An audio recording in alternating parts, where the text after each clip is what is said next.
Hey YouTube, so today's video is a little bit of a vent video. I need to kind of get my opinions out there on the whole North Carolina thing. I am extremely disappointed in North Carolina today. Not only did they pass Amendment 1, which we kind of expected, but they passed it with 71% of the population saying that they agreed with not only stripping away the potential of gay marriage in the future, but any type of recognition of a gay couple. So if you're an LGBT couple in North Carolina, it really doesn't matter if you have kids. It really doesn't matter how long you've been together. It really doesn't matter, if your partner's sick and you need to provide care. Because in North Carolina now, no recognition of your relationship is legal.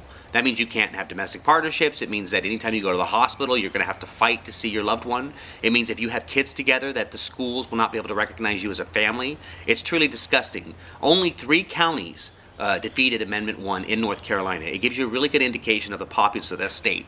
I also think it's pretty surprising that the last time that North Carolina basically modified their constitution over 60 years ago was to ban interracial relationships. So basically 60 years ago they decided that, if you're black and you're white, you obviously can't love each other, and it's not something that North Carolina basically thinks of as a legitimate relationship. And 60 years later, they modify their constitution again to basically say that our gay families, our relationships are no longer valid in their state. It's disgusting. Not only is it disgusting, it's frustrating. We as a family will not visit any state in this country that bans our relationships, that will not acknowledge the fact that we're a family and that we're a committed relationship of 17 years. And, we won't support these states. And I'm also calling on the Democratic Party, who has their national convention in North Carolina, to really rethink that decision. They need to make a stand. They need to let people know how they feel about LGBT people, that our lives, our families, our relationships matter, and that when states like North Carolina decide to discriminate against us on such a large level, they need to yank their convention. So I'm going to write an email to the White House. I'm going to write an email to the National Democratic Convention, and I'm going to tell them they need to pull their convention out of North Carolina.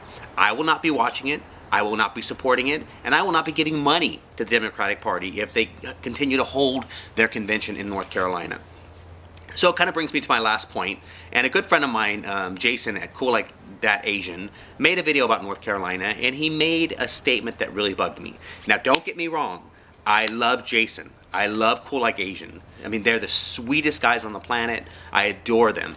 But I come across this sentiment so many times with my other friends and family where people don't want to speak up when it comes to gay issues.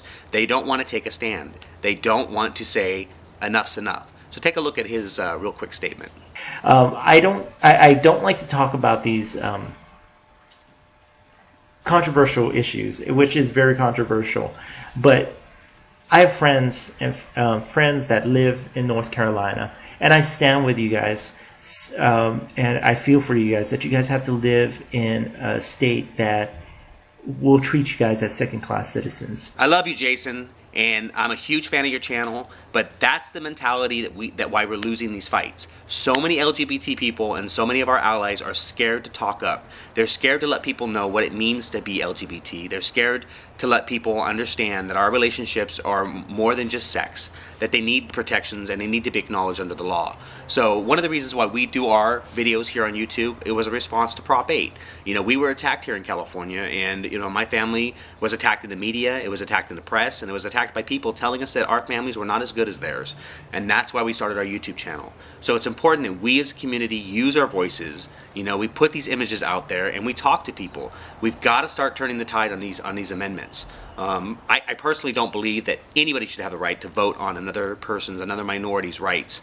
And that's in our Constitution, and eventually that'll go up to the Supreme Court, and hopefully they'll throw out all these laws. But today, that's not the case in North Carolina. We're still dealing with this prejudice and bigotry. So I've kind of got this off my mind now, and I hope you guys will, not let North Carolina beat you down, but, take action. Take a few minutes and write a couple emails to people who are leading our country. I know Obama's supposed to be coming out today and giving a speech on the whole gay marriage issue. As you know, a lot of people are saying his stance on gay marriage is evolving, which is, to me, is kind of a joke, because when he was a senator back in Chicago, he was okay with gay marriage. Then he ran for the presidency and wasn't okay with gay marriage. And my guess is after we get him reelected the next time, he'll be okay with gay marriage again. And people need to speak up. He could really lead on this issue and help change hearts and minds. Okay, YouTube, I'll talk to you soon. Take care.